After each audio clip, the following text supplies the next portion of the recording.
प्यारे छात्रों, आज हम केमिस्ट्री का balancing of the chemical equation देखने जा रहे हैं। उसमें एक एग्जांपल है when hydrogen react with oxygen gives rise to water molecule. तो आइए चलिए देखते हैं कि स्टेप वाइज उसको हमें कैसे बैलेंस करना है। ठीक है, तो देखते हैं। तो स्टेप नंबर 1 में हमें देखना है, क्या देखा था हमने पिछले वीडियो में? हमने देखा था कि लेफ्ट हैंड साइड में हमें क्या रखना है, रिएक्टेंट रखने हैं, और राइट हैंड साइड में प्रोडक्ट रखने हैं। So hydrogen react with oxygen gives rise to water molecule, this is the reactant and this is the product. Okay, अब उसके बाद में ये लेफ्ट हैंड साइड में रिएक्टेंट है और राइट हैंड साइड में प्रोडक्ट है, ये हमें पता चल गया है। Now the next step what we have to do, we have to count the number of elements. Okay, so यहाँ पर hydrogen, if we'll count the number of hydrogen, 2 numbers are there. So hydrogen H2 means 2 atoms of the hydrogen is there. So left hand side 2 atoms of the hydrogen is there. Okay, then next one, right hand side also hydrogen number we can see H2 means 2 atoms of the hydrogen is there.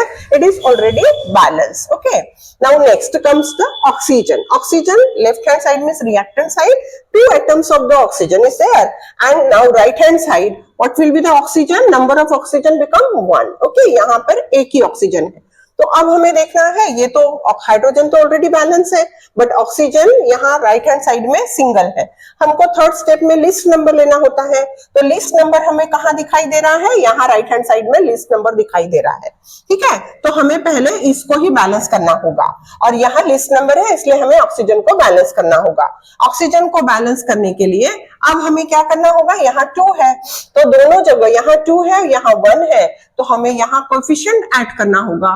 कौन सा coefficient add करेंगे हम? 2 करना है, 1 था, 1 is already there, 2 ones are 2, so what we need to add? We need to add the 2 here. तो 2 जैसे ही हमने ऐड किया तो 2 ones are 2, ऑक्सीजन तो हमारे बैलेंस हो गए, बट 2 ऐड करते ही, कोएफिशिएंट के ऐड करते ही हाइड्रोजन का नंबर भी बदल गया, 2 2 सा 4 हो गया। अब यहाँ 4 हो गया, ऑलरेडी पहले 2 बैलेंस था, अब ये फिर से अनबैलेंस हो गया। अब यहाँ हाइड्रोजन अनबैलेंस हो गया लेकिन ऑक्सीजन तो बैलेंस हो गया। अब चलते हैं, किस ओर आते हैं हम आते हैं हमारे रिएक्टेंट साइड की तरफ। ऑक्सीजन ऑलरेडी बैलेंस हो गया, 2 2 कंपल्सरीली ये दोनों कंप्लीट हो गए हैं।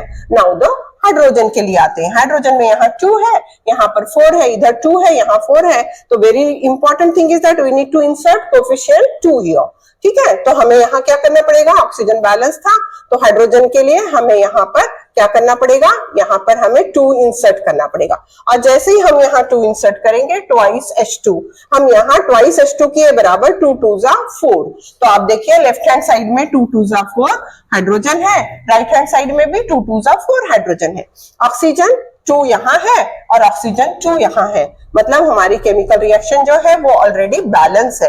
आप देखिए बैलेंसिंग एग्जैक्टली बैलेंस है कि both the side, reactant side as well as product side is completely balance. So this is the way how to just balance our chemical equation if it is unbalanced. Okay, and if possible in the board examination put this particular reaction into the box. इसको box में डालिए, single line या double line का box डालते हैं, well and good, और इसके नीचे इनके नाम लिखिए, इसके नीचे ऑक्सीजन लिखिए, इसके नीचे hydrogen, oxygen and water molecule जरूर लिखिएगा, वो भी बहुत इंपॉर्टेंट होता है। सो लाइक हमारे वीडियो को अगर आपको पसंद आता है तो लाइक करिएगा, शेयर करना ना भूलिएगा, और यदि पसंद आता है तो सब्सक्राइब भी कीजिएगा ताकि अगली नोटिफिकेशन आपको मिलते रहे, क्योंकि हम बैलेंसिंग हर एक इंपॉर्टेंट टॉपिक लेकर उपस्थित होंगे। ये जो टॉपिक था ना केवल सीबीएसई के लिए, आईसीएसई के लिए, बल्कि स्टेट बोर्ड के लिए भी बहुत इंपॉर्टेंट है। Thank you very much my dear students.